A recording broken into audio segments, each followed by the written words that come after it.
What's up, guys, and welcome back to my channel. In today's video, oh boy, where do I start? I barely finished the Xenoblade 3 Wave 4 DLC Future Redeemed. I am so used to calling it Wave 4, but it's Future Redeemed. I've barely finished that just a few hours ago as of the time of recording this. I got done with a live stream. If you want to see my reaction to the ending, then I'll link it in the description. But after thinking about the ending and the DLC as a whole, and watching some people's reactions or discussions on the ending, yeah, I have a lot to say, so expect this video to be kind of long. Probably like, I don't know, 30 minutes, I don't know. But yeah, so expect this to be a pretty long video, and I am going to be spoiling Future Redeemed. This is going to be kind of like a review of sorts for the DLC. So you've been warned. I'm gonna spoil the DLC, along with there will be spoilers for the other Xenoblade games and probably the other Xeno games like Xenogears and Xenosaga.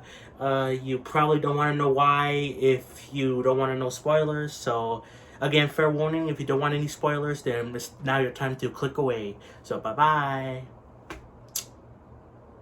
So how are you? No, okay. Okay, so yeah, I'm gonna just do a basic review of the DLC, and then we'll talk about some of the crazy lore stuff that happened. So let's go. So in terms of what I thought overall of the DLC, I actually quite loved it. Was it perfect? No. But honestly, I think it was the best DLC that I've ever played. I know people love Torna. I know there's also some issues with Torna, Xenoblade 2's DLC. But honestly, I think I love this DLC more than Torna. I've always had issues with Torna not explaining some details well, locking stuff behind community stuff, and like it kind of felt a bit short. While in Xenoblade 3's case, it had about the same amount of cutscenes as Torna, but a little bit more. It had more dialogue because of the fact that there were some scenes where there was voice dialogue where there was no cutscenes, whatever. Plus, the game just felt bigger. There was more better side quests that weren't locked behind community. Like, you didn't have to do side quests in order to progress the story, just like Torna, and I really appreciate that. And again, the side quests here were like really good. I didn't do all of them, but I did do a lot of them because there's actually good rewards for doing side quests, which was like getting unlocks for gem stuff or accessory stuff, which I will talk about in a bit, about some issues I had with that. But overall, it was still gave me a reason to do side quests. So yeah, overall, I think this DLC was much better in terms of an overall package than Torna. Well worth the $30. I mean, boy, it was like $5 for the other stuff and like $25 for this one. It felt way more worth it, honestly, and that's actually kind of a good thing because I love Torna. Well, I like Torna. It had issues, but overall, I love all Xenoblade games. But Torna, I felt like had a lot more issues, and it felt a bit shorter. And it was all in a $30 package with the already good stuff, like good other side content in Xenoblade 2, like the challenge battles. In Xenoblade 3, there's some good stuff like the Gauntlet mode, which is like the roguelike mode. There's time attack stuff, but honestly, those aren't really that interesting except for the rogue-like mode or whatever. That was a little bit more fun, but overall, it was just not as good as Xenoblade 2's main game DLC, but I think it elevated it, and so now they're on equal levels with the story DLC, where I think if this makes sense, I think Xenoblade 2 had better, better like challenge battles and stuff like that for the main game, but had a weaker story, while Xenoblade 3 had a better expansion DLC, but not as great side stuff for the main game. That doesn't mean either of them are bad or good. I just think that, honestly, I think I prefer Xenoblade 3's DLC. So yeah, there you go. I really enjoyed that part. Now, talking about some spoilers for the story. I really like the story. I had some issues with it because I don't know why, because it feels like sometimes with some Xenoblade games, like Torna, I've seen this, a little bit, just a very little bit of Future Connected had this as well. Um, but Torna had this. Xenoblade 3 was the main one that had this, where, and Future Redeemed sadly has some of this too, where some of this stuff isn't explained that well in the game. You either have to watch YouTube videos of other experts like Luxon, who I watched his video about the radio, which we'll talk about the radio. But so so like I just have a problem with like it just basically makes you feel kind of stupid for not understanding what the game is trying to tell you. And like you have to look up other people's videos to understand some things. Now again, I don't think the DLC did this problem the worst. I think Xenoblade 3, the main game, did this the worst. And even then, I replayed through that in New Game Plus and I appreciate it way more. But I still think this DLC still has some issues, like specifically in terms of the ending, which is usually with the ending stuff where it wasn't explained the best right away about why Sulk and Rex and A were kind of disappearing. Although it was kind of, looking back on it, it was a little more obvious, but at the moment it was a little bit like, huh, Avatar, what? Yeah, because they become like the avatar of to keep the world stable. Also, this is a more important thing that was not really said at all, but it seems like Logos, which is Malos's core crystal, has some part to do with Noah's or End's sword, the sword of the End, which makes a lot of sense because I think some people were theorizing that in Xenoblade 3, especially because it's like purple and stuff like that. But like it was hinted at very, very, very softly, like it was so hinted at. Like I wish it was just explained more because like as Rex talks about, if it was them, I don't think they would have batted an eye. And then it points to N with his sword, which is Malos, and then with the gauntlets that Matthew has, which is Numa, which again, that wasn't explained that well. I had to watch a video to basically get the idea that basically Numa, like the core crystal, was part of like what gave the Ouroboros power or whatever, and it was hiding underneath the gauntlets that Matthew used. But it just kind of came out of nowhere when I first saw it, like where they would combine and then like they basically became like an opposing thing for Alvis, or as he's known in Xenoblade 3 Future Redeem, Alpha. I'm still gonna call him Alvis though, even though technically Alvis is like split off between Alpha and A. But anyway, so that's I wish that was explained more, but besides that, everything else was pretty much explained what I wanted.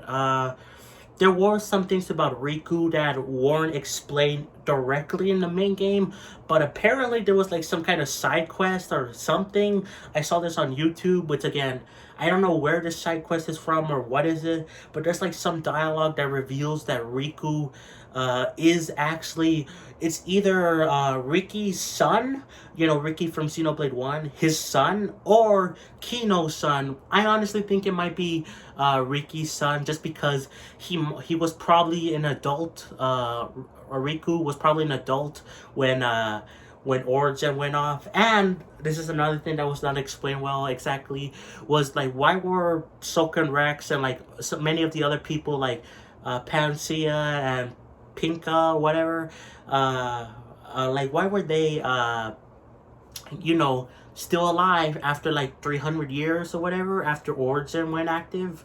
Now it seems likely that it's because of the fact that, well, there's two theories I have.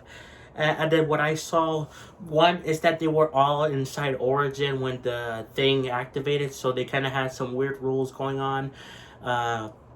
So yeah, otherwise it's also possible that they aged like that because they weren't between the ages of like 10 and 20 like the other characters were, which they became part of the cycle because of, I think, their ages of being 10 and 20.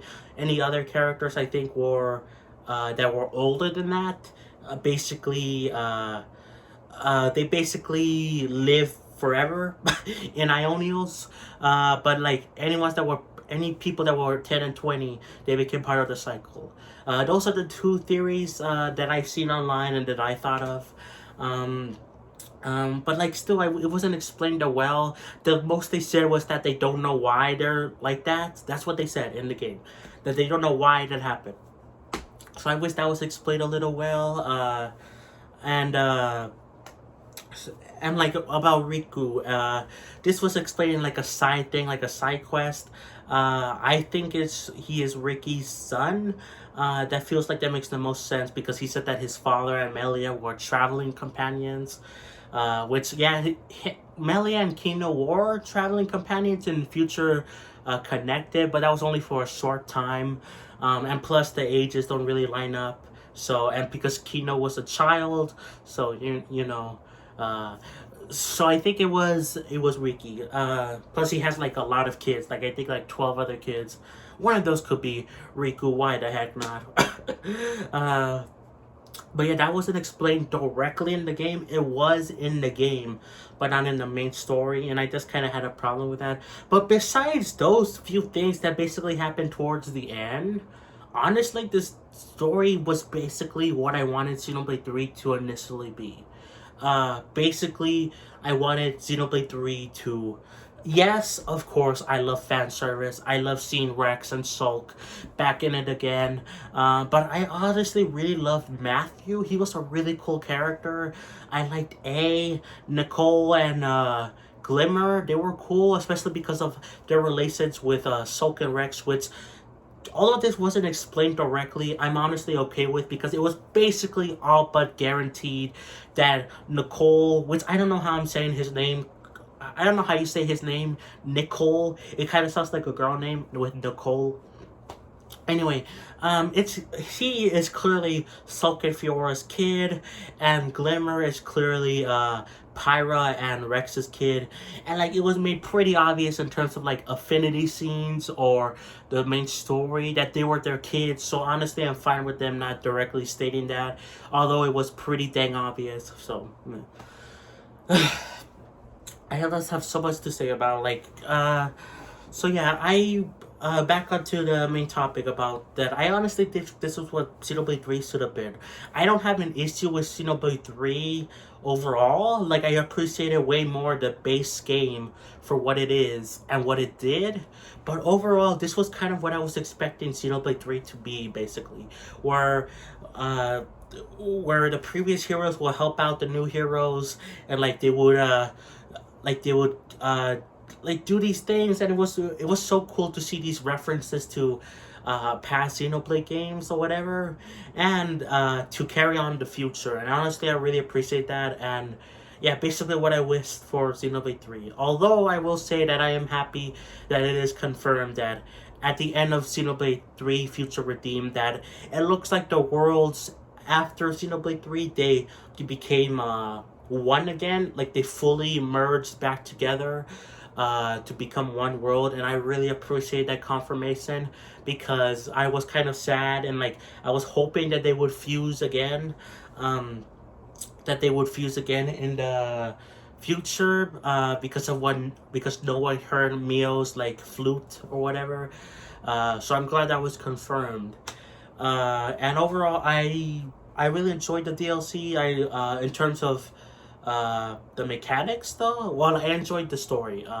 Had some issues, but overall I think it was pretty dang good. I liked what they did with Alvis and like Alpha and A and stuff like that. Ugh. So yeah, but in terms of like combat and like in terms of exploration, that was actually really good too. Now the one issue I had with this was the fact that you had to look for all these unlockables to unlock the gem parts, to unlock accessory slots, to unlock art slots. Like honestly, I kind of like that, but I also kind of didn't. I kind of liked that it in encouraged exploration, but at the same time, it kind of felt like you had to look for them, because without them, you would feel very overwhelmed by the enemies or whatever, so you kind of had to explore, which I like exploring in games. I like exploring in Xenoblade, and I'm gonna do it in Tears of the Kingdom, but I don't like the idea of feeling like I have to explore to get these necessary things. I like if there's bonuses, like maybe if there was like you could get extra arts through looking around extra, like I don't know, they could have done something. And I kind of liked what they did with the unlocking accessories, but I also kind of didn't, because that forced me to explore a lot and not finish the main game as fast as possible, because I wanted to finish the main game. I wanted to finish Future Redeem, the main story of the DLC, quickly, relatively speaking, because I wanted to get back on Twitter. I wanted to get back on the Xenoblade Reddit, and I kind of had to explore to look for a lot of items, and I still haven't even gotten them all. If you see my live stream, I don't even have all. Excuse me, I don't even have all the items unlockables. I have a lot of them, but probably only like 2/3 of them. Like I'm missing still 1/3 of them, and like, so honestly, that was kind of an issue. But I also kind of liked it in a weird way. I don't know how to feel about it. Besides that, I liked the combat. It was pretty good. Slightly weird to get used to without the Ouroboros stuff. I kind of missed the Ouroboros powers. Where you fuse with your partner. But honestly, what they did here was fine enough. What was interesting to me, though, was the fact that they changed the quest markers. Like before in Xenoblade 3, you would have a question mark whenever someone had a side quest, but they changed it to an exclamation mark for some reason, and then they put the question marks as when you have, because in Xenoblade 3 Future Redeem, you could craft things. Like one of those things is like a mask thing, which basically sends out a radio signal to like scan out different containers, different things in general in the world, and those are the question marks. And honestly, I think those should have been flipped. Yeah, very strange decision. Honestly, I don't know why they changed that. I feel like there's no real, like, why change that? The other thing I want to talk about is the fact that okay, sorry, I just have so many things in my mind that I just want to talk about. The perks of being an autistic person. Anyways, so we have to, so we got that. I like the exploring. It was pretty good. Basically very similar, but I felt like it was a lot bigger than one Xenoblade 3 map. It felt really big, and I really appreciated that. Very variety. I love the Collectopedia that was back. I love that it was back. I missed the Collectopedia. Community was back, but this time it wasn't. You didn't have to do it to progress the game, and I really appreciate that. Affinity points were used to like unlock like powerful skills, powerful arts, stuff like that, and I actually really appreciate that. Most of the changes here in Xenoblade 3 Future Redeem were honestly, I think, a bit better than the main game's changes. There were some issues or some things that I didn't like as much, or some that I was just like huh? But overall, I think it was all pretty dang good, the changes they made to the DLC in terms of the exploration, the combat, and all that stuff. I kind of like building things more in Xenoblade 3 Future Redeemed. It was kind of sort of, it reminded me of a bit like Xenoblade 2's, like it locked behind skills, like the skill thing for by blades. The one thing about that though was that and mostly like 99% of the time, those things you had to build were only for side stuff. You didn't really have to do that for main story stuff, except towards the very end where you had to get some things to build things. But even then, it wasn't that hard to get those things, because they were like easily available items in that area you were in. So you just had to walk around a little bit and then you would find those items. But still, it was kind of weird that there were still mandatory building sections in the game, kind of like mandatory skill whatever they're called in Xenoblade 2. So I had that issue, but overall, most of it was side stuff, and I really appreciate that. So yeah, overall, this is basically where it ends for the review section. Now I want to talk about the other Xeno stuff that happened here, because honestly, I wasn't expecting all the other Xeno games, including Xenoblade X, Xenoblade Gears, Xeno Saga, all those things to be referenced in this DLC.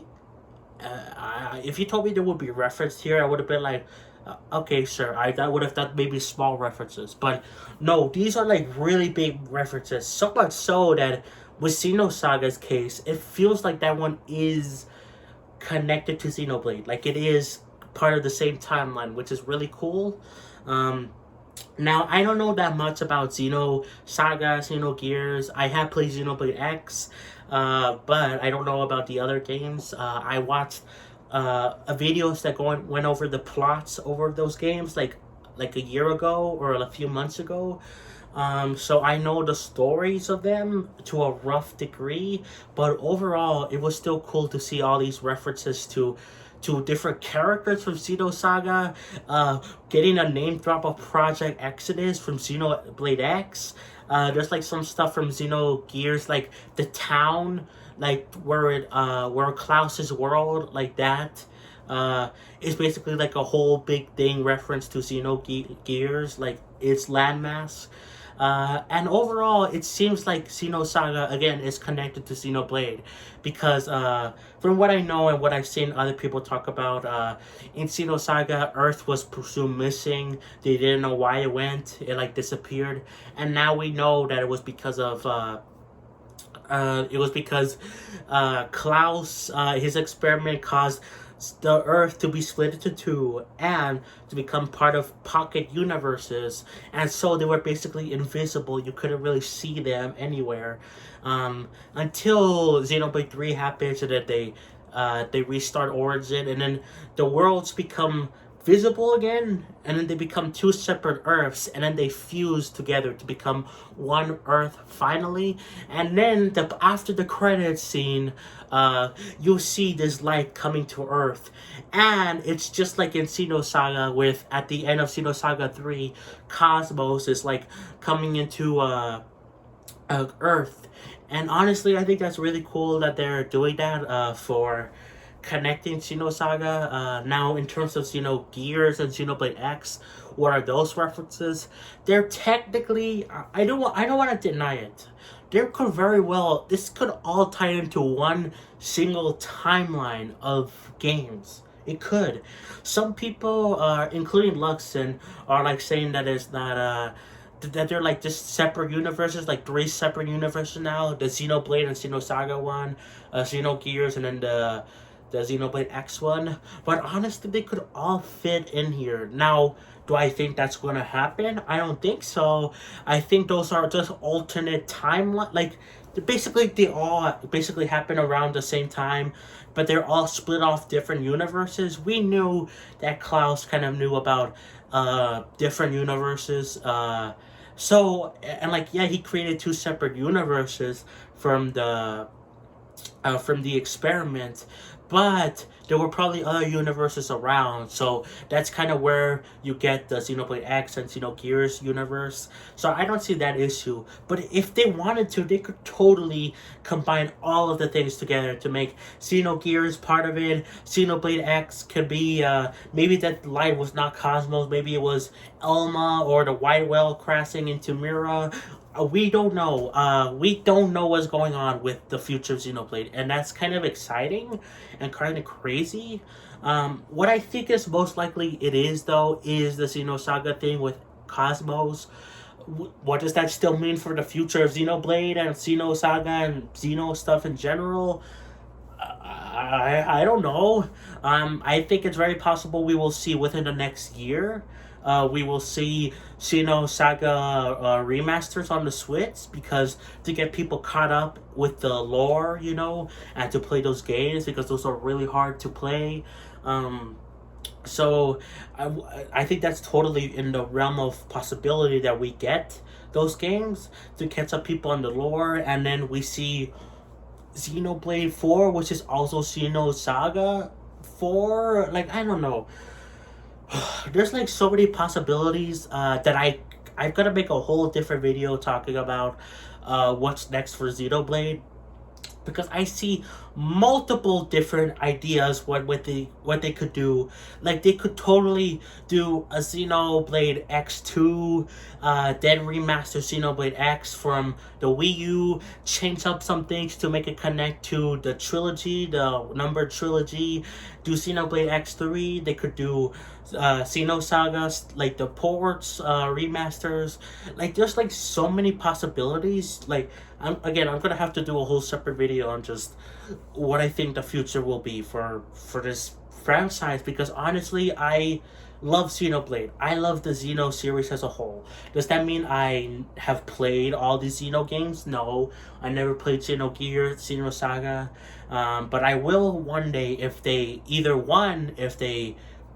bring them over to Switch, or if I can emulate them. I'm pretty sure I could emulate Xenogears. I think that one will be the easiest. Xenosaga will be probably hard. I plan to do that with the Wii U because it can emulate PS1 games. I'm not sure about PS2 games. I feel like it would be possible, but I've seen some people argue against that. But either way, the future is gosh dang bright for Xenoblade and Xeno as a whole. Um, like what do I say? I love the credits as well for I love the credits for the Xenoblade 3 Future Redeemed. I love the credits of the games, like all the games with Xenoblade 1, 2, and 3. I love them all. To just again something on my phone. But I love that they were all shown here, and I got pretty emotional at the end to see, like, man, how far Xenoblade has come. Like, in over what, like 11 years now. Like, it's become such a big franchise. Like, it's not obviously like anything like a Mario franchise or Zelda or even something like Kirby or whatever, but it for sure is like a very important franchise to not only Nintendo but to people, including myself, around the world, and I really appreciate that. And again, the future is so bright for Xenoblade and Xeno as a whole, and Monolith Soft. I mean, Monolith Soft is an important company for Nintendo. They're working on Tears of the Kingdom. Obviously, they worked on Breath of the Wild. They're a very core part of Nintendo that most people either don't think about or don't know. And man, that's just crazy to see how far they've come from Xenogears to Xenosaga to all the way to now. Like, it's just wow. I don't really have much to say. I mean, I have more stuff to say, but I could do a whole separate video on that. But this is basically my review slash my thoughts on the DLC for Future Redeemed.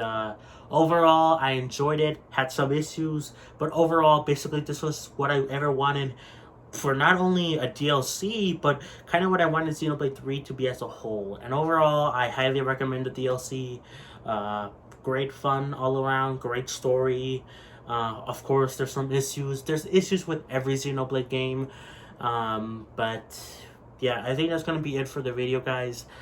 Man, the future is bright. Anyways, guys, that's it. I hope you enjoyed, and I'll catch you guys next time for more Xenoblade and more other stuff in the future, especially like Tears of the Kingdom coming out. So yeah, guys, that's it. I hope you enjoyed, and I'll catch you guys next time. Peace.